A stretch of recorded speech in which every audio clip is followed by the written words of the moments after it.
Marcus Chen had seen many strange things during his 5 years as Earth's ambassador to the Zephyrian Empire, but nothing had prepared him for this moment.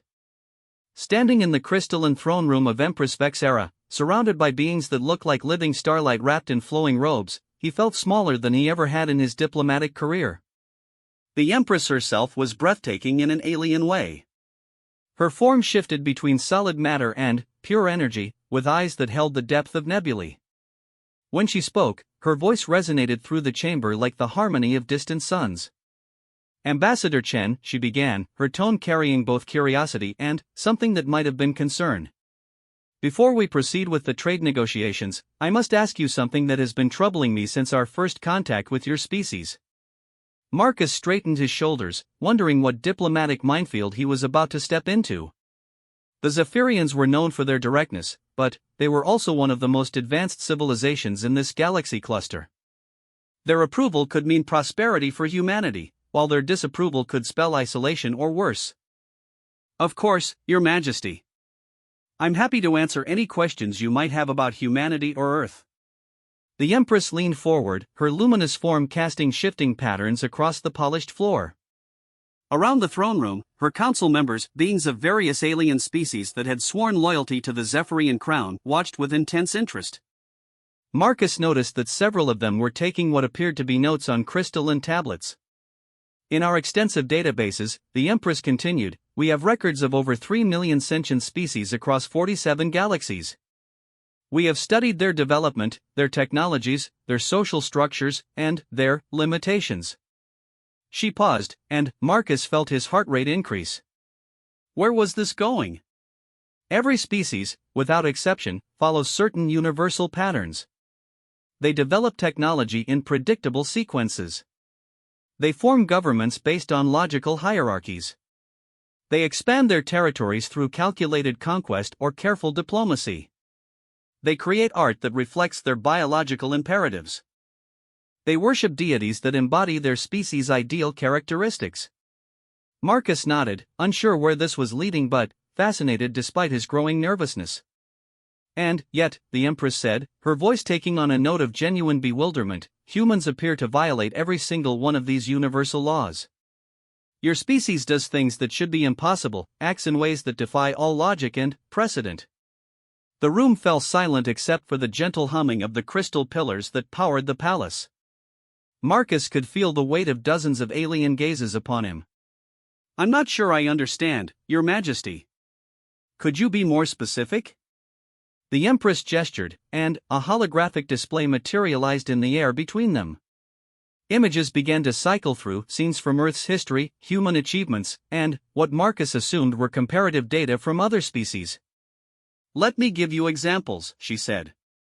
"First, your technology development. Every species develops faster than light travel before they master genetic engineering. It's a universal constant, the urge to explore outweighs the desire to improve oneself. Yet humans perfected CRISPR gene editing while still using chemical rockets that barely escaped your own gravity well." Marcus watched as the hologram showed primitive rockets alongside complex genetic sequences. "We've always been good at working on multiple problems simultaneously." "No," the Empress interrupted, not unkindly. "You don't understand. This isn't just unusual, it's unprecedented. The Corvani developed warp drive in their Bronze Age and didn't master genetics until 3,000 years later. The Threxus achieved interstellar flight using stone tools but took millennia to understand their own biology. Humans somehow did both simultaneously while still fighting wars with gunpowder." The images shifted to show various alien civilizations and their technological progression charts. Marcus could see clear linear progressions for every species except one. The human chart looked like a chaotic scribble with advancement spikes in random directions. "Furthermore," the Empress continued, "your species' approach to warfare makes no sense. Every civilization develops increasingly efficient killing methods until they achieve mutual destruction capabilities, then develops logical deterrent systems. Humans created weapons capable of destroying your entire planet, then immediately began arguing about whether you should use them, while simultaneously creating more of them." Marcus shifted uncomfortably. The nuclear age was a complex time. Complex? The Empress's form flickered with what might have been amusement. Ambassador, the Viltrex Empire built a weapon that could crack planets in half. They used it once, realized its power, and, then, created a perfectly logical system of threat-based deterrence that lasted for 10,000 years. Humans built similar weapons and, then, spent decades making movies about how terrible it would be to use them while pointing them at each other. A holographic display showed various alien weapons alongside human nuclear arsenals. The alien weapons were sleek, clearly designed for maximum efficiency. The human weapons looked almost crude by comparison, but the data showed they were disproportionately destructive. "And your art," the Empress said, shaking her head in apparent confusion. "Every species creates art that celebrates their greatest achievements, their biological superiority, their conquest of nature. Humans create art about losing, about failure, about things that make you sad." The display showed magnificent alien sculptures celebrating victories and achievements, then switched to human art: Picasso's Guernica, sad songs about lost love, movies about disasters and tragedy. "Your most celebrated literature is about characters who fail to achieve their goals. Your most beloved music is about heartbreak and loss. Your most acclaimed films are about disaster and defeat. It's as if your species finds beauty in suffering, which goes against every evolutionary principle we understand." Marcus found himself smiling despite the surreal nature of the conversation. "Well, I suppose tragedy does resonate with human experience, but why?" The Empress leaned forward intently. "Every other species learns to avoid pain and seeks pleasure. It's a basic survival mechanism. Yet humans voluntarily expose themselves to painful experiences for entertainment. You pay money to watch stories that make you cry. You read books about characters dying. You listen to music that makes you melancholy." The images shifted again, showing alien entertainment, bright, celebratory displays alongside human entertainment that was notably darker in tone. "Your social structures are equally baffling," the Empress continued. "Every species organizes itself into logical hierarchies based on strength, intelligence, or genetic fitness. Some are monarchies based on superior bloodlines, others are technocracies led by the most brilliant minds, still others are meritocracies where the strongest rule." Marcus nodded, waiting for the other shoe to drop. "Humans created something called democracy, where you let the least informed members of your society make decisions for everyone else. You give equal voting power to your wisest philosophers and your most ignorant citizens. It's completely illogical, yet somehow it produces better results than many supposedly superior systems." The display showed various alien government structures, all clearly hierarchical and logical, compared to the messy, chaotic appearance of human democratic systems. "And your approach to other species," the Empress said, her tone becoming even more puzzled. "When most species encounter others, they either attempt to conquer them or form alliances based on mutual benefit. It's logical: expand your power or improve your position." Marcus felt a chill. "And humans do something different?" "Humans try to understand them," the Empress said softly. "When you first encountered the Zephyrians, your initial transmission wasn't a threat assessment or a trade proposal. It was a request to learn about our culture. You wanted to know what we found beautiful, what made us laugh, what we valued beyond material wealth." The display showed first contact protocols from various species, all military or economic assessments, compared to humanity's first message to the Zephyrians, which had indeed been a cultural exchange request. "It was so unprecedented that we spent 3 cycles analyzing whether it was some form of psychological warfare. No species had ever wanted to know about our poetry before." Marcus felt a surge of pride, but the Empress wasn't finished. "Your species makes friends with other species for no strategic benefit. You adopt animals that contribute nothing to your survival. You create sanctuaries for creatures that are completely useless to you. You mourn when non-human animals die, even ones you've never met." The images showed human animal shelters, wildlife preserves, and people crying over deceased pets alongside alien footage showing other species' purely utilitarian relationships with non-sentient life. "And, perhaps most disturbing of all," the Empress said, her voice dropping to almost a whisper, "humans regularly sacrifice themselves for others with no genetic relationship to them. You jump into dangerous situations to save complete strangers. You donate organs to people you'll never meet. You dedicate your lives to helping those who can offer you nothing in return.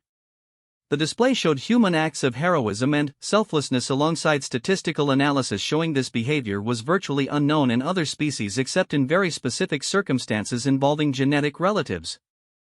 Every other species follows logical patterns of self-preservation and genetic continuation. Humans regularly violate these patterns for abstract concepts like justice or compassion that provide no evolutionary advantage. Marcus stood quietly for a moment, processing everything the Empress had said. Around the throne room, the alien council members watched him with expressions ranging from curiosity to concern. "So," Marcus said finally, "I take it these behaviors concern you?"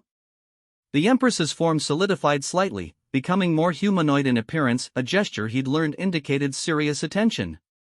"Ambassador Chen, in our experience, when a species violates fundamental universal laws, it usually indicates one of three things: they are extremely primitive and, acting on pure instinct, they are so advanced that they operate on principles beyond our understanding, or they are fundamentally flawed and destined for self-destruction." Marcus felt the weight of her words. "And which do you think humans are?" "That," the Empress said, "is exactly what I'm trying to understand. Because your species clearly isn't primitive, you've achieved remarkable things with limited resources. But, you also don't seem advanced enough to be operating on some higher level we can't comprehend." She gestured to the holographic display, which now showed various data comparisons between humans and other species. "Your average individual intelligence scores are remarkably high, but not exceptional. Your technology is impressive but not beyond our understanding. Your society functions but seems constantly on the verge of chaos. By all logical measures, you should be a standard mid-level civilization following predictable patterns." Marcus nodded slowly. "But we're not." "No, you're not. And that brings me to my question, the one that has been keeping my xenobiologists awake through their sleep cycles and causing my strategic advisors to file reports full of question marks." The Empress stood from her throne, her form now almost entirely solid and humanoid, which Marcus knew was a sign of extreme focus among her species. "Is that just you, human? Is this inexplicable, illogical, contradictory behavior simply what it means to be human? Or are you hiding something from us? Are these patterns the result of some technology we haven't detected, some biological enhancement we haven't identified, some cultural programming we don't understand?" Marcus looked around the throne room at the assembled aliens, all waiting for his response. He realized that this wasn't just idle curiosity, this was a formal assessment that would determine how the Zephyrian Empire and its allied species would interact with humanity going forward. "Because," the Empress continued, "we've dealt with deceptive species before. We've encountered civilizations that hid their true capabilities. We've seen races that presented themselves as simple or primitive while secretly possessing advanced technologies or abilities." Her tone wasn't threatening, but Marcus could hear the underlying implication. If humanity was hiding something, if they were more than they appeared to be, it could be seen as a threat. And we've also seen species that were genuinely as chaotic and unpredictable as they appeared. In every case, they eventually destroyed themselves or had to be contained before they could spread their instability to other civilizations. Now the threat was clear. Marcus felt the pressure of representing not just his government, but his entire species. How do you explain humanity to beings who operated on pure logic? How do you make irrationality sound rational? "Your Majesty," Marcus began carefully, "I believe I understand your concern. And I want to assure you that humanity isn't hiding any secret technologies or abilities. What you've observed, that really is just what it means to be human." The Empress tilted her head, a gesture he'd learned indicated confusion among her people. "But that makes no sense, Ambassador. How does a species survive by acting contrary to basic evolutionary principles? How do you advance while making illogical decisions? How do you maintain social cohesion while embracing chaos?" Marcus took a deep breath. He'd been trained for many diplomatic scenarios, but nobody had prepared him to defend humanity's fundamental irrationality to a council of logical aliens. "Perhaps," he said, I could explain it better with examples from our history. Would you be interested in hearing some stories about how these supposedly illogical human behaviors have actually served us well? The Empress exchanged glances with her council members. Several of them made gestures that Marcus recognized as indicating agreement or curiosity. Yes, she said finally. I think that would be illuminating. Please, tell us these stories. Help us understand how chaos can be beneficial, how irrationality can lead to success, how violating universal laws can somehow work. Marcus nodded, his mind already racing through human history, looking for the perfect examples to show these logical beings that sometimes the most human thing you can do is exactly what logic says you shouldn't. Where would you like me to start? He asked. The Empress settled back onto her throne, her form shifting to a more relaxed configuration. Start with the most impossible thing humans have ever done. Show us behavior that should have led to extinction but, instead led to triumph. Marcus smiled. He knew exactly where to begin. Let me tell you about a man named Witold Pilecki, he said, and what he did during something we call World War II. It's a story about how a human voluntarily got himself imprisoned in the deadliest concentration camp in history, not to escape, but to organize a resistance from the inside. The Empress's form flickered with what Marcus had learned was intense interest. This story, he continued, will show you exactly what it means to be human and why that's not actually a flaw in our species, but perhaps our greatest strength. As Marcus began to speak, he noticed that the alien council members were all leaning forward, their various forms of attention focused entirely on him. The crystalline data tablets were recording everything, and he realized that his next words might determine humanity's future among the stars. But, for the first time since entering the throne room, he felt confident. Because he was about to do something that every human understood instinctively, even if it defied alien logic, he was going to tell a story. And, stories, Marcus knew, were perhaps the most human thing of all. Marcus Chen stood before the assembled alien council, watching as their various forms of attention focused on him with an intensity that was both flattering and terrifying. The Empress Vexera had shifted to her most solid form, which among the Zephyrians indicated maximum attention and interest.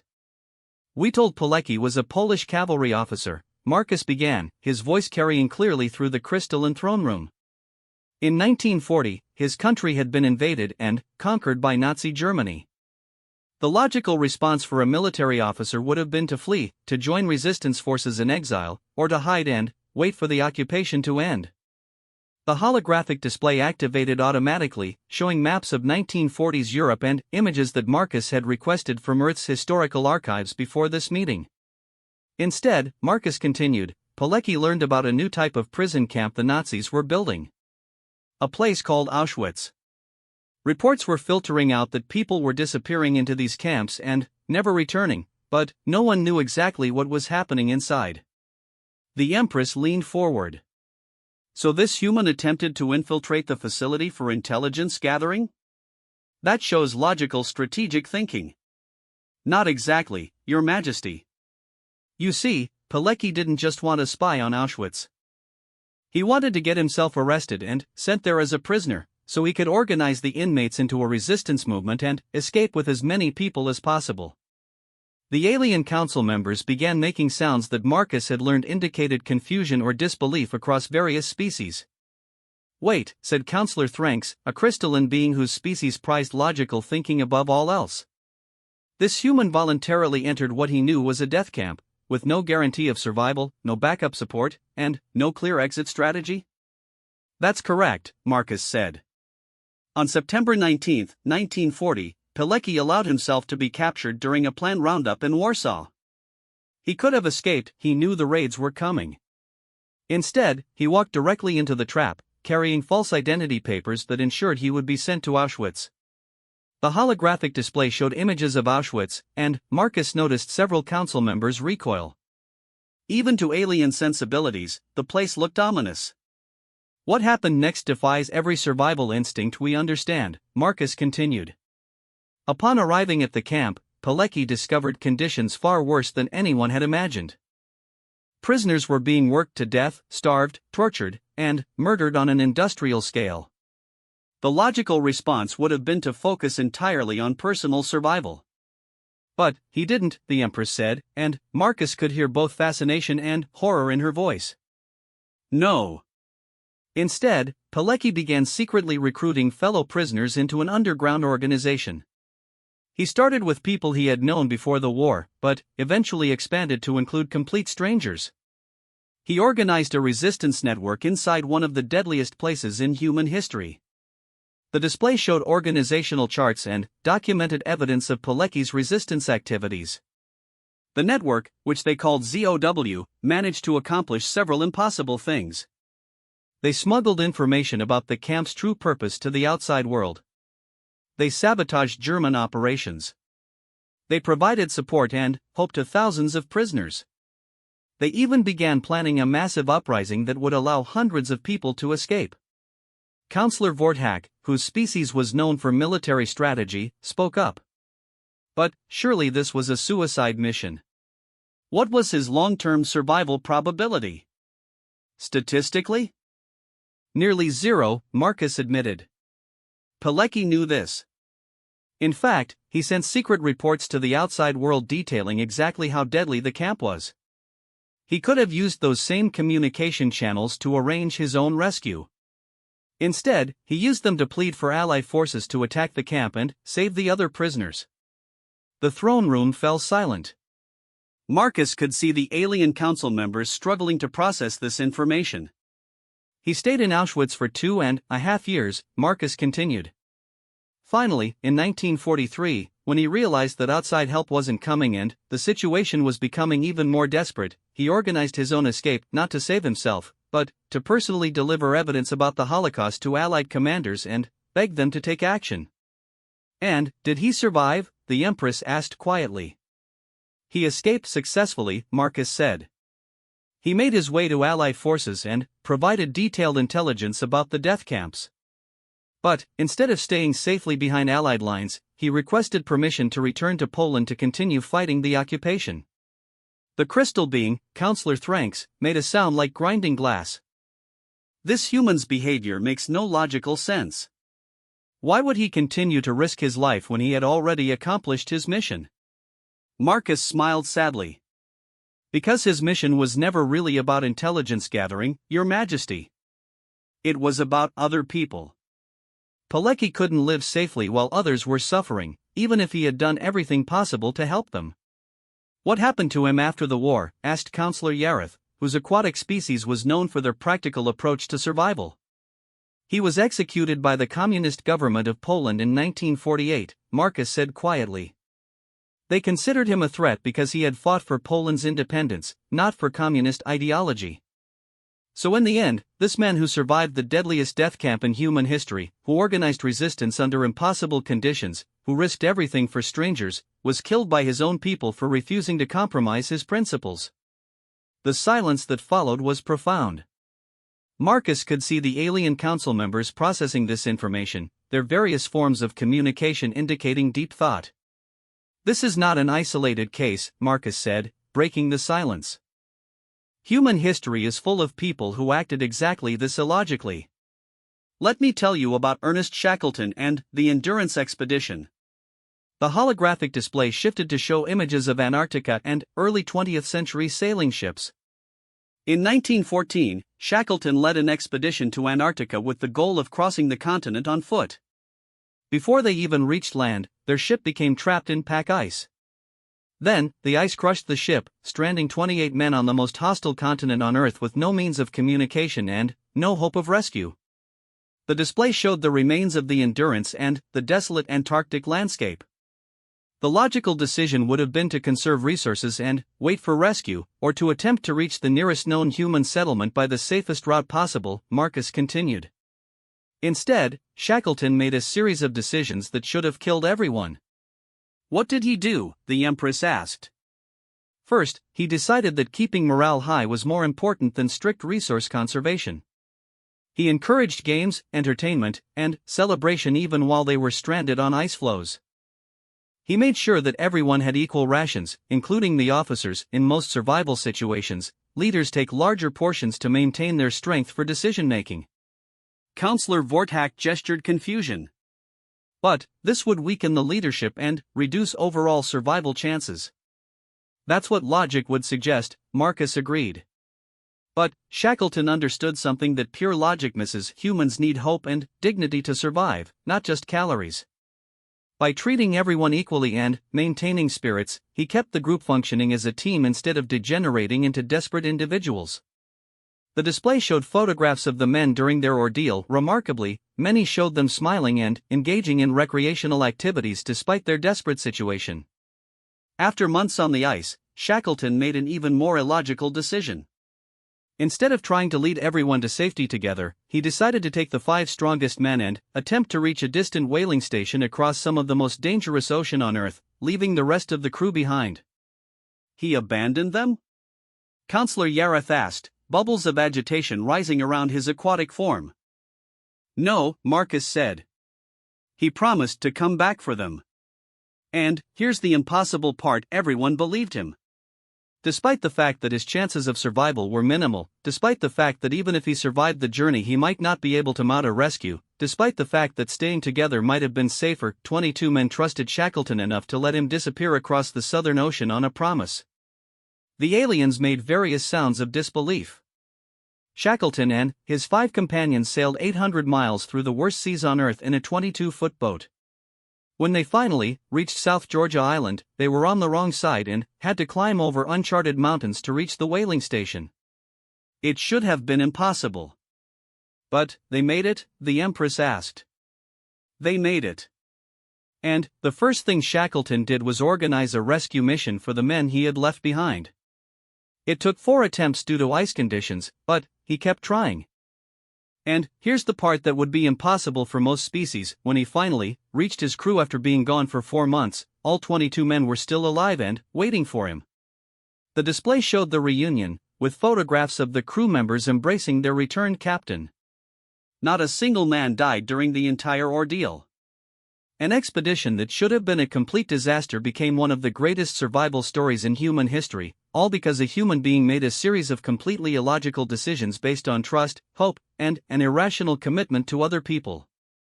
Counselor Thranks spoke up, his crystalline form flickering with what Marcus had learned indicated deep thought. Ambassador, these stories are unprecedented.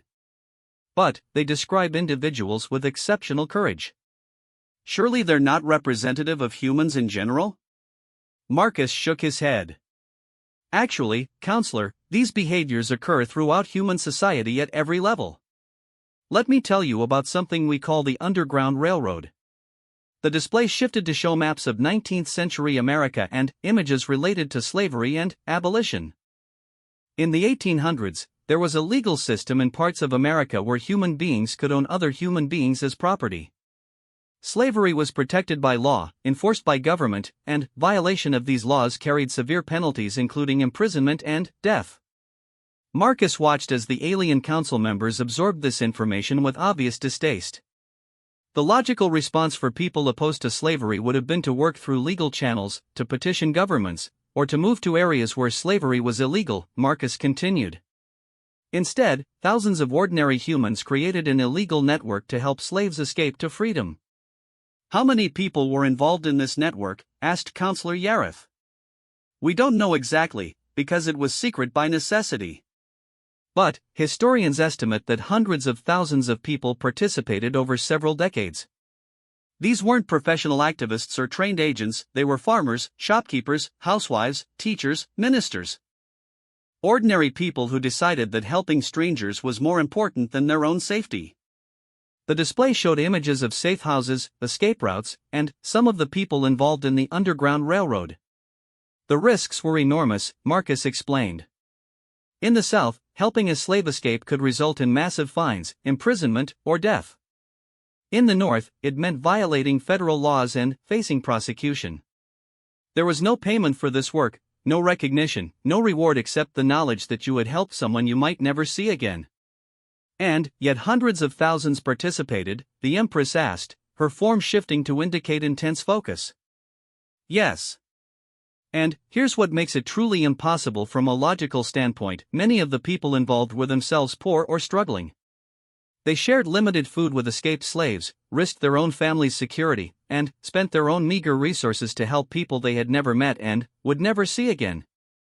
Marcus gestured to the display, which now showed testimonies from both escaped slaves and Underground Railroad operators.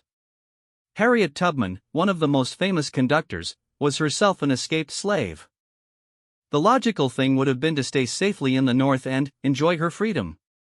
Instead, she returned to slave territory 19 times to lead others to safety. She could have been captured, returned to slavery, or killed on any of these trips. What drove her to take such risks? Counselor Vorthack asked. She said she couldn't bear the thought of others suffering when she could do something to help them. She never lost a single person during her rescue missions, not because the routes were safe, but because humans will endure incredible hardship when they're motivated by compassion for others.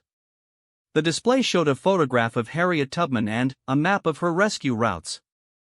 The Underground Railroad succeeded not because it was well-funded or professionally organized, but because thousands of humans decided that the abstract concept of freedom was worth risking everything for. They created a network that spirited away approximately 100,000 people over several decades, all based on nothing but human trust and compassion. Marcus paused, looking around at the assembled aliens.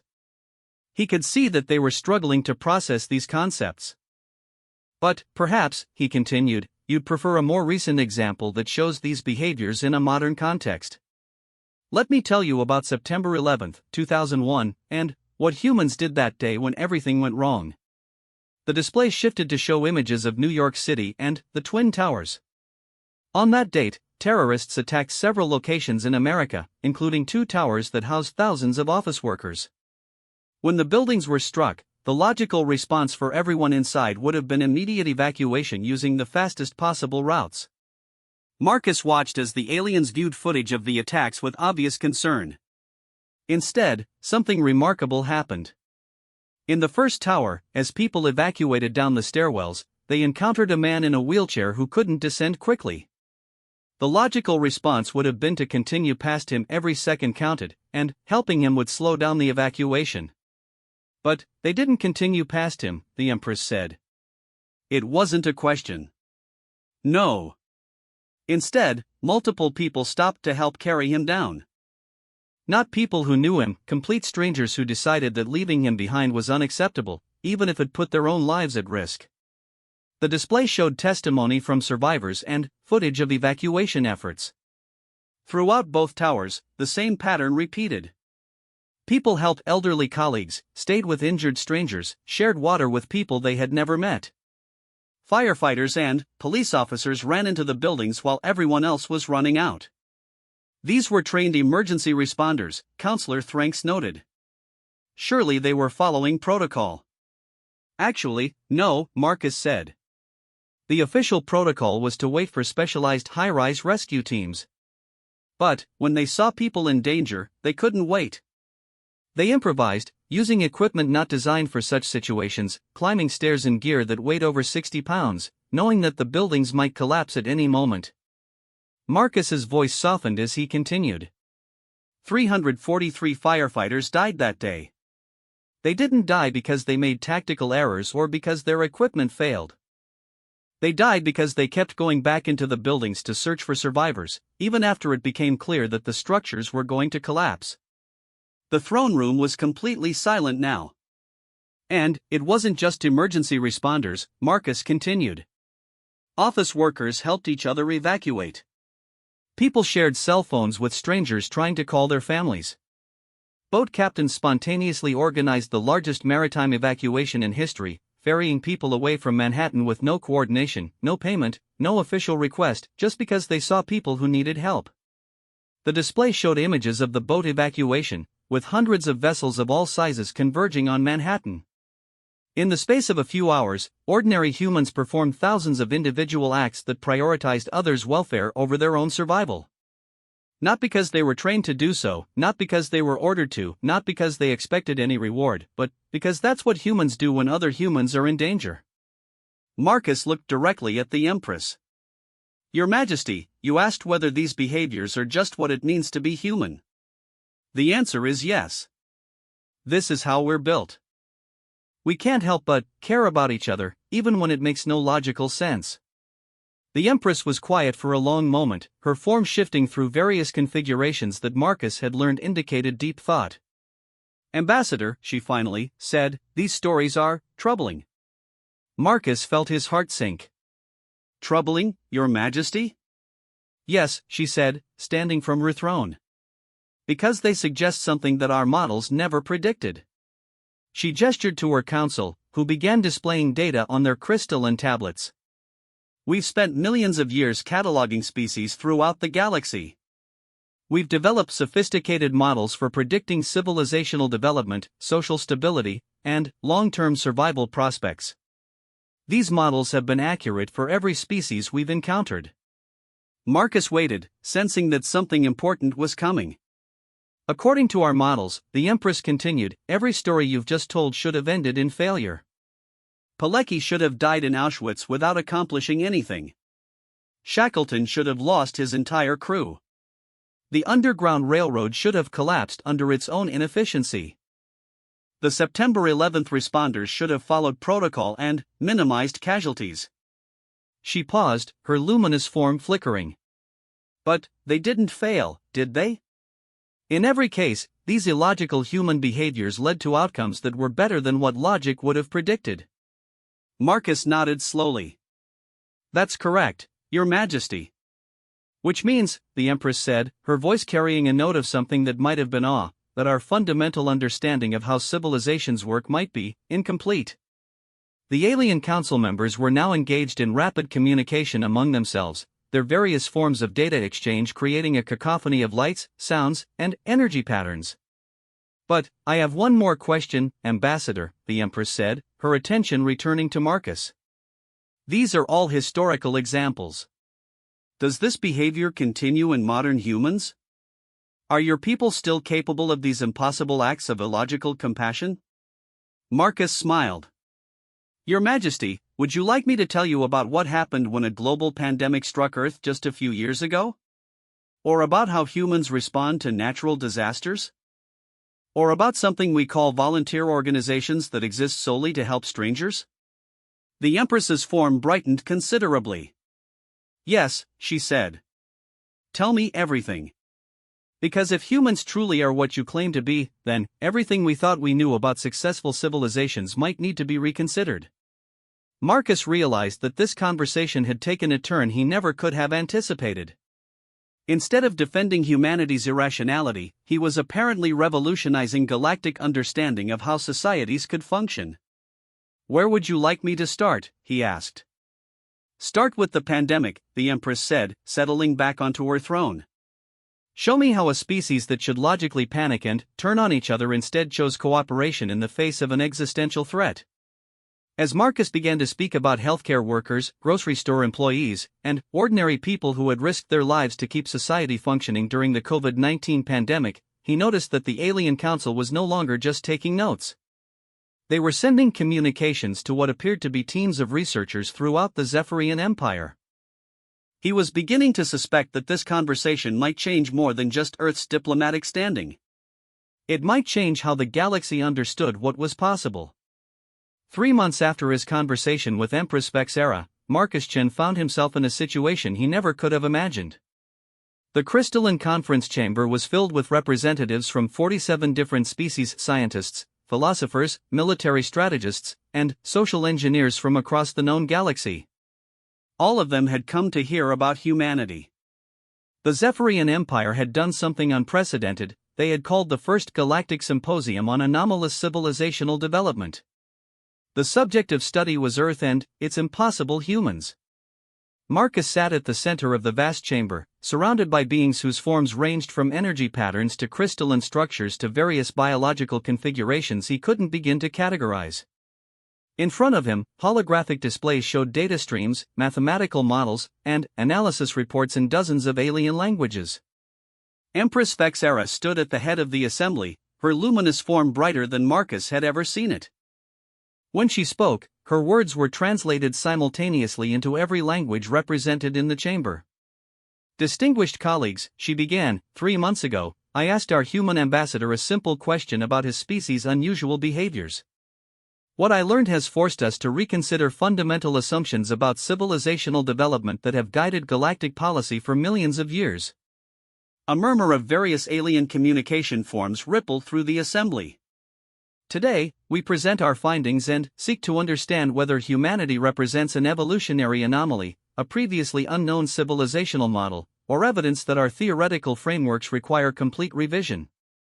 Dr. Zenthara, the Empire's chief xenobiologist, activated the central display. Our initial analysis confirmed Ambassador Chen's claims. Humans consistently act in ways that violate established survival and advancement patterns. However, our deeper investigation revealed something more significant. The display showed comparative data between human civilization and the 47 other known spacefaring species. When we mapped human development against standard civilizational models, we expected to find evidence of instability, inefficiency, or impending collapse. Instead, we found something remarkable.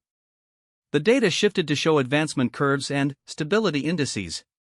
Human civilization shows higher overall resilience, faster adaptive capabilities, and greater innovative potential than any other species we've studied.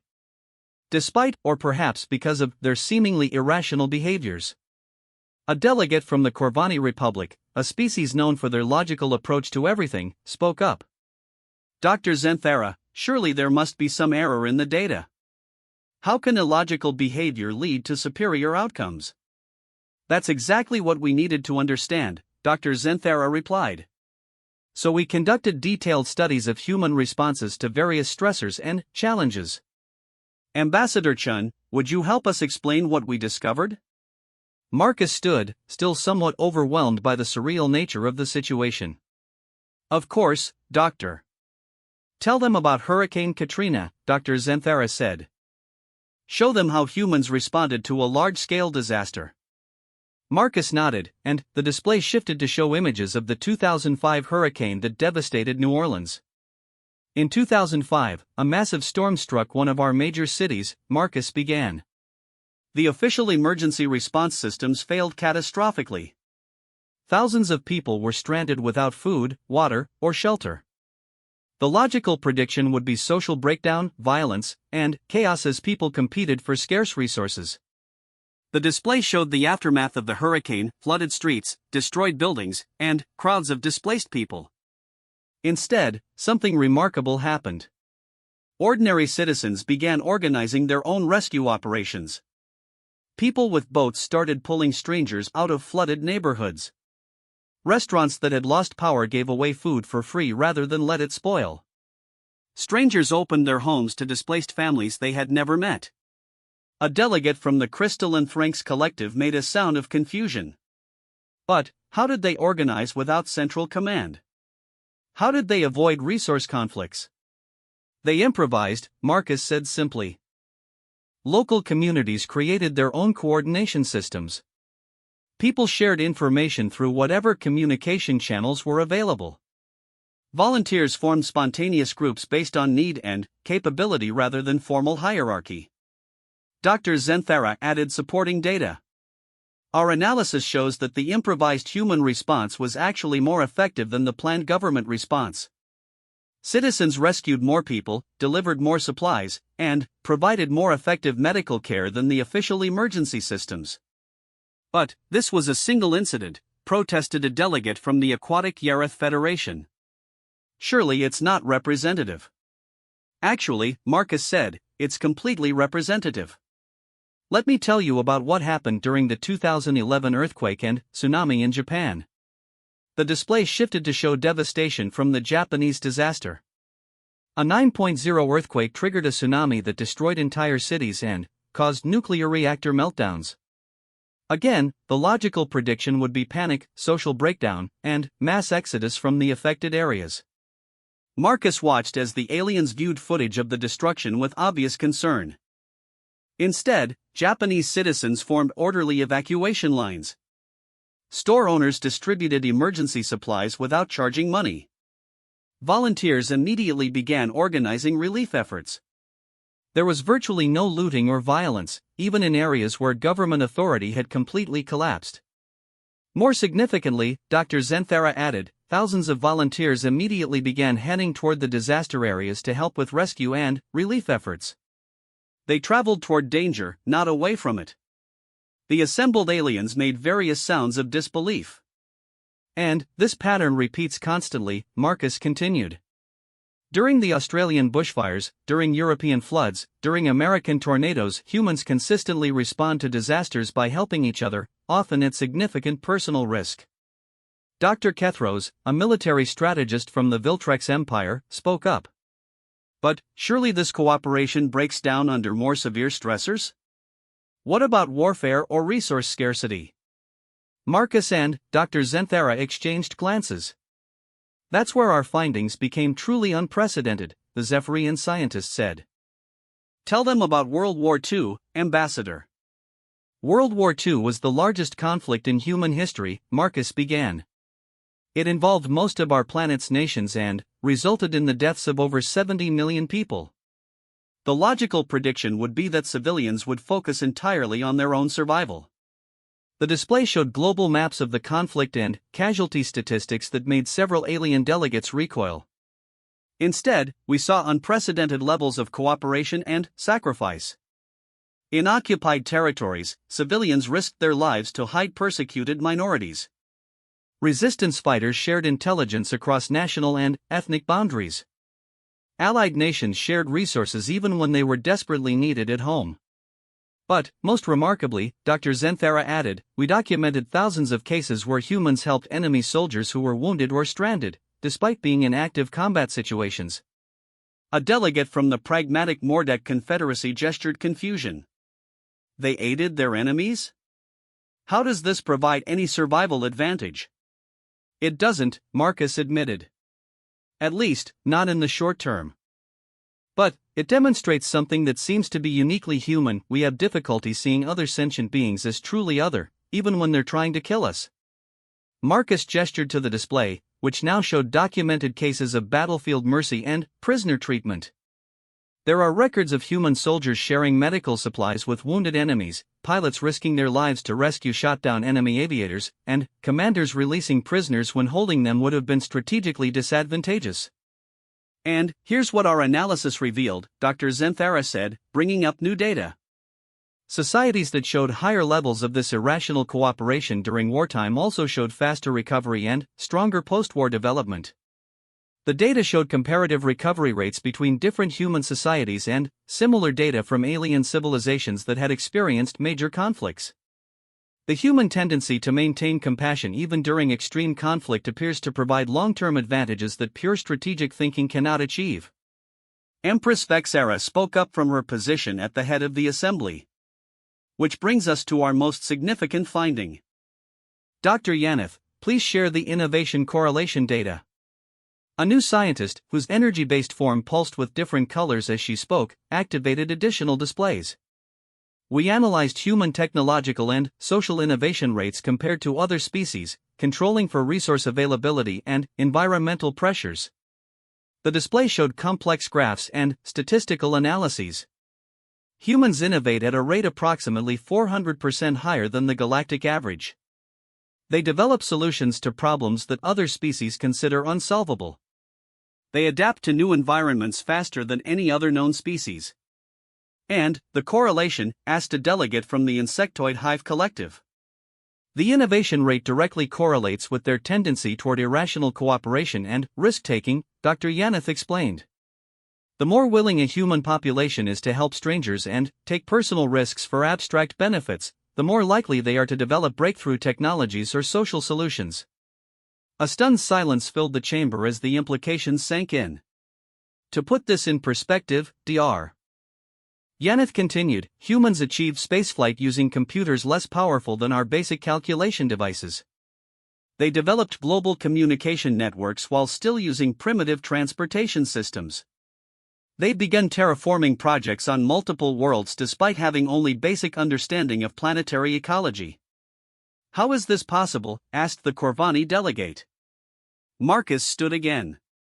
I think it comes back to something we discussed earlier, Your Majesty. Humans don't just see problems, we see opportunities to help each other. When we develop technology, we're not just trying to gain advantage over competitors. We're trying to make life better for everyone." He gestured to the display, which showed various human innovations and their development motivations. "We developed vaccines not just to protect ourselves, but to eliminate diseases for everyone. We created the internet to share information freely. We're working on clean energy because we want to protect the environment for future generations we'll never meet." Most species develop technology for competitive advantage or survival necessity, Dr. Yaneth added. Humans develop technology for abstract concepts like making the world better or helping people we don't know. This broader motivation leads to more diverse and innovative solutions. Dr. Kethros, the military strategist, leaned forward. "But surely this makes them vulnerable to more aggressive species? How have they survived first contact with potentially hostile civilizations?" Empress Vexera's form brightened. "That's perhaps our most important finding, Dr. Kethros. Tell them about the Zephyrian First Contact Protocols, Dr. Zenthera." The xenobiologist activated historical records. "When we first detected human transmissions, our standard First Contact Protocol involved comprehensive threat assessment, military readiness, and strategic positioning for either conquest or alliance based on relative strength." The display showed Zephyrian military formations and strategic planning documents. "We expected humans to follow similar protocols. Instead, their first official communication was a transmission of music, art, and mathematical concepts designed to demonstrate peaceful intent and cultural sharing. They sent us something called the Golden Record," Empress Vexera added. "A collection of sounds and images from their world, including greetings in dozens of human languages and examples of their cultural achievements." Marcus smiled. "The Voyager Golden Records. We created them for any alien species that might find our space probes. They were meant to show who we are at our best. The transmission completely bypassed our threat assessment protocols," Dr. Zenthera explained. "We spent 3 cycles analyzing whether it was psychological warfare before we realized it was simply an attempt at friendship. And this is what changed everything," the Empress said, her tone becoming more serious. "Human first contact protocols aren't based on strategic advantage or threat mitigation. They're based on curiosity and hope for mutual understanding." She gestured to the assembled delegates. "How many of your species attempted to establish cultural exchange before determining military capabilities? How many sent art before sending weapon specifications? How many offered knowledge freely before negotiating trade advantages?" The chamber fell silent as delegates considered this question. "Which brings us to our central conclusion," the Empress continued. "Humanity doesn't represent a flawed or anomalous civilization. They represent a completely different model of how intelligent species can develop, one that our theories never predicted because we've never seen it before." Dr. Yaneth activated a new display showing comparative civilization models. Traditional galactic civilizations develop through competition, resource acquisition, and hierarchical optimization. They achieve stability through logical systems and strategic thinking. The display showed familiar development patterns for all known species. Humans develop through cooperation, shared risk-taking, and what we can only call emotional optimization. They achieve stability through mutual aid and what they call compassion. The display showed human civilization patterns, which looked chaotic compared to the others but showed remarkable resilience and adaptability. "And here's the key finding, Dr. Yaneth continued. The human model isn't just different, it's more effective. Higher innovation rates, faster adaptation, greater resilience, and more sustainable development patterns." Dr. Kethros spoke up again. "But surely there must be weaknesses in this model? Points of vulnerability that more logical civilizations could exploit?" Marcus looked around the chamber at the dozens of alien species represented. "Dr. Kethros, let me ask you a question. How many wars have been fought between species in this galactic community over the past 1,000 years?" The military strategist consulted his data tablet. 47 major conflicts, 183 minor territorial disputes, and countless resource competition incidents. "And how many wars has humanity fought against alien species?" Well, none. But, you've only been in contact with galactic civilization for 5 years. That's true, Marcus said. But, in those 5 years, how many of you have considered humanity a threat requiring military action? The chamber was quiet for a moment before Empress Vexera spoke. None of us, Ambassador. In fact, several species have requested human mediation in ongoing disputes because you've demonstrated an ability to find solutions that benefit all parties. Which illustrates our point, Dr. Zenthara said. The human model doesn't create military vulnerabilities because it doesn't generate the same conflicts that require military solutions. It's hard to fight someone who's actively trying to help you. A new delegate spoke up, one whose species Marcus didn't recognize. But, what are the implications for the rest of us? Are you suggesting that our civilizations are somehow inferior? Empress Vexera's form shifted to a more gentle configuration. Not inferior, Delegate Kothar. Different. Each species developed according to their environment and biological imperatives. But, humanity suggests that there may be alternative development paths that we've never considered. Dr. Yaneth added new data to the display. We've identified several key human characteristics that appear to drive their alternative development model. Enhanced empathy responses, high tolerance for risk in service of abstract benefits, strong drive for knowledge sharing, and, what they call hope, the ability to work toward positive outcomes despite uncertain prospects. The question, the Empress continued, is whether these characteristics can be learned or adapted by other species, or whether they represent unique biological traits. Marcus stood again. Your Majesty, if I may, I think you're looking at this the wrong way. The attention of the entire chamber focused on him. You're asking whether other species can become more like humans. But, maybe the better question is whether we can all learn from each other. Humans have a lot to offer, but we also have a lot to learn. He gestured to the assembled aliens. Your logical approach to problem solving is incredibly valuable. Your strategic thinking has created stable galactic civilization. Your scientific methods have advanced knowledge far beyond what humanity has achieved alone. Marcus paused, looking around the chamber.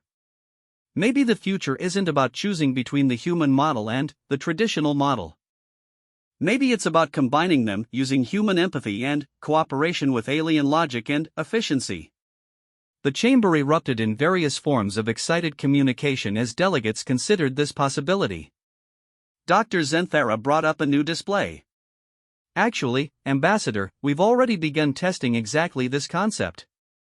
With the Empress's permission, we've started several pilot programs combining human and alien approaches to problem solving. The results, Empress Vexera said, have been remarkable. Problems that had stalled our scientists for decades were solved in months when human intuition was combined with our analytical methods. She gestured to specific data on the display. The Corvani transportation crisis was resolved by combining their logical infrastructure planning with human insights about social needs. The Yareth territorial dispute was settled when human mediators helped identify emotional factors that pure strategic analysis had missed. Marcus felt a surge of pride, but also something deeper, hope for genuine cooperation between species. Which brings us to our proposal, the Empress announced. The Zephyrian Empire formally requests the establishment of an interspecies cooperative development council, with humanity as founding co-chairs alongside rotating alien representatives. The chamber buzzed with discussion as delegates considered this unprecedented proposal. The goal, Dr. Zenthara explained, would be to develop new models of civilization that combine the best aspects of all our species' approaches. Human empathy and innovation, Zephyrian energy manipulation, Corvani logic systems, Threnk's computational abilities, all working together instead of in competition. A delegate from the peaceful Luminary Concordat spoke up. And, what would humanity gain from this arrangement? You're asking them to share their advantages with species that have traditionally competed for resources. Marcus smiled. Delegate, you're still thinking about this in traditional terms. Humans don't see cooperation as giving up advantages. We see it as multiplying them. He looked around the chamber at the dozens of alien faces, forms, and energy patterns focused on him. When humans share knowledge, we don't lose it, we gain the insights and perspectives of everyone we share it with. When we help other species solve their problems, we learn new approaches that help us solve our own problems. And, most importantly, Marcus continued, his voice carrying growing conviction, we believe that a galaxy where everyone is thriving is better than one where we're thriving alone. That's not a strategic calculation, it's just how we're built. The chamber fell silent as delegates absorbed this statement. Finally, Empress Vexera spoke. All in favor of establishing the Interspecies Cooperative Development Council? Marcus watched in amazement as every single delegate in the chamber indicated agreement in their various species forms of consent. Then, it's unanimous, the Empress declared. Ambassador Chen, congratulations.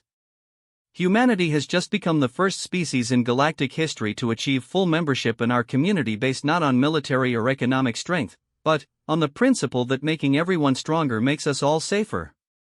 As the alien delegates began forming discussion groups to plan the new cooperative framework, Marcus realized that his simple answer to the Empress's original question had somehow changed the entire galaxy.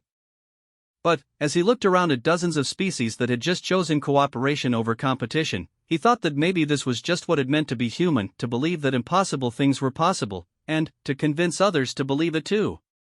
3 hours later, as the symposium ended and delegates began returning to their home worlds, Empress Vexera approached Marcus. Ambassador, she said, her form more solid and humanoid than he had ever seen it, I have one final question. Of course, Your Majesty. After everything we've discussed, after all the analysis and data and testimony, do you really believe that these behaviors are just natural to humans? That compassion and cooperation and hope are really just how your species is built? Marcus considered the question carefully. Your Majesty, I think humans choose these behaviors every single day. We're not naturally good or naturally cooperative, we're naturally capable of choosing between helping and hurting, between fear and hope, between competition and cooperation. He looked out at the stars visible through the chamber's crystal walls, thinking of Earth and all the humans there who would never know about this conversation. The difference is that humans have somehow developed a culture that encourages us to choose cooperation most of the time. And, maybe, he said, turning back to the Empress, that's something any species could develop, given the right circumstances and enough time. The Empress's form brightened one final time. Ambassador Chen, she said, I believe you may have just given us the most important answer in galactic history. As Marcus prepared to return to Earth to report on humanity's new role in galactic civilization, he reflected on the strange path that had brought him here, from a simple diplomatic meeting to revolutionizing how the galaxy understood what was possible. But, then, again, he thought with a smile, believing in impossible things was just what it meant to be human.